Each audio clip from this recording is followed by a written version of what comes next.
Magandang oras mga kababayan, mga ka-Golden Boy. Nako, kahit pala doon sa Indian Channel ay naging content nila ang WPS. Kahit na hot ngayon ang topic tungkol sa Iran War, sa Hormuz.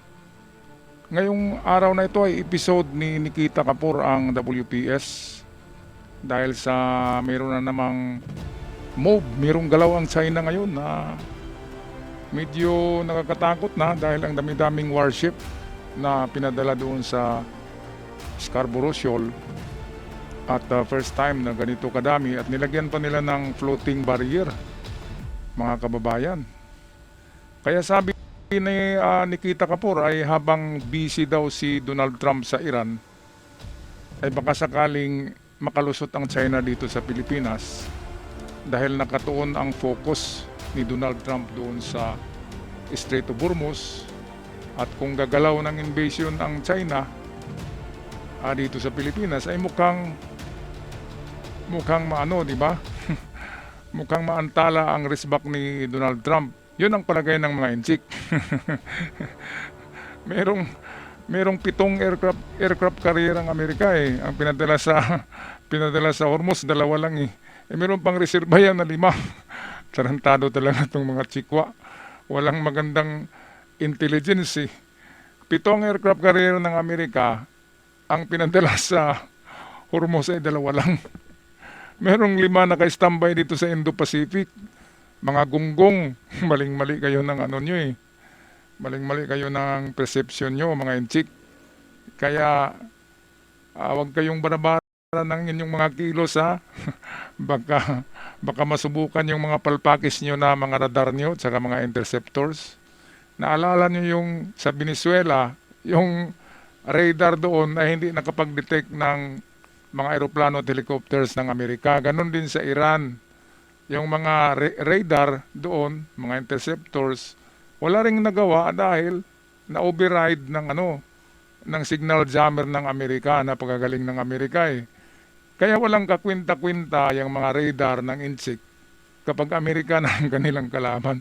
Nagkamali sila ng tantya, ng pag-estimate ng Amerika. Kahit mahuli si Trump ng isang araw, ay hindi na kayo makakalabas sa WPS kung papasok kayo sa Pilipinas, mga gunggong. So ito ang video ni Nikita Kapoor ng Daily Jagran, atin panoorin. One morning, a rope stretched across the water, not a metaphor, an actual floating barrier installed by China, blocking the entrance to Scarborough Shoal. Satellite imagery obtained by Reuters showed China employing ships and a barrier to tighten control of the entrance to the Scarborough Shoal in the South China Sea. It is one of Asia's most hotly disputed maritime sites, where some diplomats and analysts fear long-running frictions could lead into yan na nga armed yung pupuntahan conflict. yan eh. Pero sabi ni Donald Trump, in his term, sabi ni Donald Trump, sa panahon ko, hindi mangyari yan dahil magkaibigan sila ni Xi Jinping. Yang pananakot ni Xi Jinping, kapag si Donald Trump na ang kakausap sa kanya, ay maglaylo yan. Ganon din si Donald Trump. Di ba nakiusap si Xi Jinping na papasok yung kanilang mga oil tanker sa Hormuz, ay merong magandang inoffer si Donald Trump. Okay, doon na pinabili ni Donald Trump sa Amerika. Yung doon, kahit doon sa Venezuela, merong mga doon eh, langis ang Amerika sa Venezuela. Kaya doon na yata niya binigyan ng 10 barko na oil tanker ang China. Binigyan ni Donald Trump dahil humiling ang kaibigan eh. Magkaibigan yan. Ngayon itong Iran ay mukhang ang Iran eh. Mukhang tinatraidor na naman ang China. Traidor sa traidor eh. Tinatraidor na ng China ang Iran. Kumikiling na ngayon bumibili na ngayon ang China ng langis sa Amerika. Ganun talaga sa geopolitics, sa global politics. Hindi pwedeng kalaban-kalaban. Dapat tingnan kung ano ang maganda Kahit kalaban yan, ay maging kaibigan mo. 'Di ba? Pero yun talaga ang assurance ni Donald Trump in his term ay hindi pwedeng atake si Jinping. Meron silang kasunduan diyan. Kaya sa palagay ko sa pagkatapos ng term ni Donald Trump, kailan ba yung ano ni Donald Trump? 25, 26, 27, 29, 30 sa year 2030. Year 2031 yata matapos ang term ni Trump, lagot na tayo kapag buhay pa si Jinping. At kung ang maging presidente ng Amerika ay duwag na walang bayag, bakla, ay lagot na tayo diyan. Mga kababayan, baka ipagpatuloy na ng China ang kanilang balak na pag-invade sa WPS. Sabay-sabay na yan. Atake sa Taiwan, atake sa Japan. Grabe yan ang paghandaan natin. Meron na lang 4 na taon eh. Noon ang prediction ay 2027, pero hindi mangyari yan sa 2027 dahil si Donald Trump pa ang presidente. Magkaibigan yan. Sabi nga ni Donald Trump, pupunta siya ngayong Mayo yata o katapusan ng Abril sa China at meron silang meeting ni Xi Jinping. Sabi ni Donald Trump, yayakap sa akin yung matabang yan. Yayakap yan. Yayakap ni Xi Jinping kay Donald Trump. Magkaibigan yan, drama-drama lang yung ano nila eh. Katulad din kay Putin, magkaibigan yan, yung dalawang yan. Kaya hindi rin mangyayari na atakihin ni Putin ang NATO na nandyan pa si Donald Trump. Mga kababayan, ganun lang talaga yon. Siyempre, kapag mga di ba, mga presidente, magkakilala yan. At merong brotherhood yan na hindi natin alam Hindi natin alam. Kaya tayo'y makikinig lang, magmamasid para malaman natin ang takbo ng geopolitics sa mundo. Okay, balik tayo kay Daily Jagran Nikita Kapoor. Mabuti pa itong si Nikita Kapoor. Alam pa niya ang nangyayari sa WPS ngayon eh. Bago lang kasi ito, mga April 10 yata nangyayari na binakuran ng ating Scarborough Shoal at napakaraming warship na pinadala ang China. At natabunan lang yung hindi masyadong na-focus ang balitang to kasi natatabunan ng mga vlogs na lahat ay nakapokus sa Hormuz at Iran. Okay, balik tayo kay Nikita. And I'll tell you why. According to the Philippine Coast Guard, and I'll tell you why. According to the Philippine Coast Guard's commander, J. Terrela, China installed a 352-meter floating barrier at the shoal's entrance on April 10th and 11th, with 6 Chinese maritime militia vessels observed inside the shoal, and 3 more stationed outside, seemingly obstructing the entrance. 352 meters. That is longer than the Empire State Building is tall, draped across contested water. And Beijing did not say even a single word about it. Now, here is what makes this moment particularly dangerous. The barrier is gone. The Chinese side appears to have barrier, removed baka it. tinawagan ni Trump eh. Tinanggal pero naiwan pa rin yung kanilang mga warships. Kaya yun ang kinababahala ng ating Philippine Navy. Alam naman natin yung Philippine Navy natin ay ilan lang ba ang assets niyan. Di ba? Hindi pwedeng kukumpronta yan eh. Pero, sasabi ko na kanina, ay meron pang nakareserba na 5 na aircraft carrier sa Indo-Pacific. Kaya, huwag tayong mag-worry ng ganyan. Kasi ang aircraft carrier ay ilang oras lang yan eh. Darating na yan. Kasi nandyan lang naka-standby sa Guam. Nandyan sa Hawaii. Merong isa dyan sa South Korea. At meron ding isa sa Japan. Mga kababayan. Kaya itong sinabing gera sa WPS, medyo matagal-tagal pa to. Mga 4 na taon o 3 taon. Meron pa tayong panahon sa paghanda eh. Bunker, mga kababayan. Preppers. Mag-preps. Gumawa na ng bunker at lagyan na ng mga dried foods. At kung ano-ano. Meron akong vlog niyan eh, na Foods for World War III. Ano ang bibilhin? Meron akong vlog niyan dito rin sa channel na to, The Golden Boy. So meron tayong 4 na taon. Kapag wala na si Donald Trump, ay talagang mag-worry na tayo niyan kasi talagang aatake na yung mga inchik na yan. At yan na yung umpisa ng totoong World War III. Mga 2030 talaga. Ganyan ang mga panahon, mga kababayan. Okay, so eto. Nandito si PBBM, oh. May sasabihin yata, pakinggan natin. But the Philippine Navy says its patrols continue with 10 But the Philippine Navy says its patrols continue with 10 Chinese Coast Guards vessels remain there. So the rope came down, the fleet stayed. Redeployment. That is not de-escalation, that is redeployment. The Scarborough Shoal lies entirely within the Philippines' exclusive economic zone. But China also claims it as its own territory. Last year, Beijing approved the establishment of a national nature reserve there, a move Philippine Ayan, security yung officials sinabing called natural a reserve clear na pretext for Gawin nilang capture. natural reserve. Yung isla ng Bao de Masinloc or Scarborough Shoal ay parang diyan na yata talaga mapukaw ang dugong mandirigma ng Pilipino eh. Baka mabuhay muli sila Lapu-Lapu. Isa panahon nga nila Lapu-Lapu, ang Spain ang pinaka superpower sa buong planet Earth eh. At nang dumaong ito sa Mactan, sinalubong lamang ng mga nakabahag na tauhan nila Lapu-Lapu. At nagapi, di ba?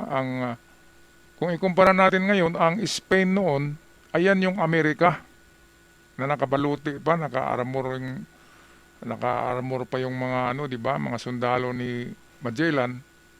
Pero wala silang nagawa, nautakan sila nila Lapu-Lapu eh. Siyempre, alam nila Lapu-Lapu ang gaano kalalim ang baybayin, di ba? Saan nila pwedeng salubungin ang mga Spanish. Kaya yun ang tinatawag na asymmetrical warfare, yung ginawa nila Lapu-Lapu. Kaya nga sa Amerika ngayon, sa training ng mga army sa Amerika, ay tinitingnan nila ang style ni Lapu-Lapu eh. Nagagamitin yung terrain, gagamitin yung area, kung anong pwedeng gamitin sa area na ipanglaban sa kalaban. Katulad na lamang nung paglanding nila Magellan, di ba? Nakabaluti sila. May mga bakal na armor, di ba? Doon naisip nila Lapu-Lapu na hindi pwedeng lumangoy ang mga Spaniards. Kaya salubungin nila doon pa sa dagat. Kasi sila Lapu-Lapu sanay sa dagat eh. Mga Moro eh. Magaling, Moro Ami. Magaling lumangoy, sumisisid lang. Kaya sinong tagain ng mga ng mga Spanish, sumisid na yung mga Siyukoy eh.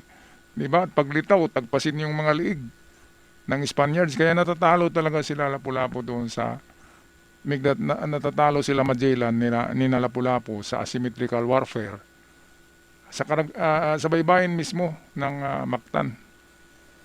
Kaya Lapu-Lapu man, ni Tibo man, ay mayroong taktika sa pagipaglaban kahit na superpower yung kanyang kalaban. So ito yung gagamitin natin sa pagipaglaban sa China, sa WPS. Dapat gagamit tayo ng asymmetrical warfare. Kung ano man yun, ay dapat pag-aralan natin ngayon ng gobyerno, ng armed forces, kung anong klaseng asymmetrical warfare ang gagamitin natin dyan sa karagatan ng WPS. Alright, tapusin na natin ang balitang ito ni Nikita Kapor. And why is this happening now? The timing matters. Diplomats say these tensions are being... And why is this happening now? The timing matters. Diplomats say these tensions are being closely watched amid fears that China could take advantage of perceptions that the United States of America is distracted by the Iran conflict in the Middle East. In other words, while Washington's eyes are fixed on the Gulf, Beijing may be quietly drawing new lines in the Pacific. But here's where it gets bigger. Because the response to China's moves is not just coming from Manila, it is coming from Tokyo. And for the first time in 8 decades, That means boots on Philippine soil. Japan will deploy combat-capable units to participate in the upcoming military exercises, marking the first time Ito na mga since kababayan, World War parang II that Japanese nabubuhay yung combat di ba, troops World War will II set ng foot Hapon na on lumanding Philippine sila sa soil. Pilipinas eh. Ang Japanese Imperial Army ang kinakatakutan na army noong World War II. Kasi mga ano yan eh, mga harakiri, mga kamikaze, yung mga ganun. Yung mga suicidal jihadist ng Islamic ay kumukopya lang yan sa ano eh, sa style ng mga Hapon na kamikaze at harakiri. Kaya ang Hapon talaga ang ano, sa history, grabe, brutal na mga army yan, mga kababayan. Palaging may dala-dala na ano eh, na katana eh, yung espada na tinatawag natin na samurai. Katana ang tamang term doon. Kaya matatakot ka talaga kasi namumugot ng ulo eh. Baka yun ang gustong mangyari ng China sa mga sundalo nila. Baka magtalsikan yung mga ulo eh. Kaya kahit sa Pilipinas lang, mahirapan na ang China kapag silang papasok dito. Magaling tayo sa mga bitag eh, paggawa ng bitag ng mga para sa baboy damo. Diba? Kapag aakyat sila sa bundok, tapos sila. Magaling tayo dyan eh, sa pangangaso, gawin natin silang baboy damo. Ngayon, pangalawa ay talagang mahirapan sila kasi nandyan ang Japan. Japan talagang meron tayong pinirmahan na ano dyan ha, na defense treaty. Na kapag salakayin tayo, nandyan ang Hapon kasi kapag salakayin din sila, pupunta din tayo doon. Ano ba sasakyan natin? Of course, susunduin tayo ng Japan. Maraming sasakyan ng Japan eh. Susunduin tayo, dadalhin tayo doon sa battleground. Eh ako sa panahon na yan, retired na ako niyan eh. Baka hindi na ako makasali diyan, mga kababayan. Ako'y reserve, reserve naval. Sa Navy, sa dagat ako eh. Patay ako nito. Sigurado tatawagin. Kahit 60 years old ka, kapag able ka pa, tatawagin ka talaga niyan. Pero ako hindi na siguro ako, maghintay na lang ako sa bundok. Kapag merong aakyat na na inchik ay snipin ko na lang mga kababayan. Meron akong dalawa dito eh na sniper eh.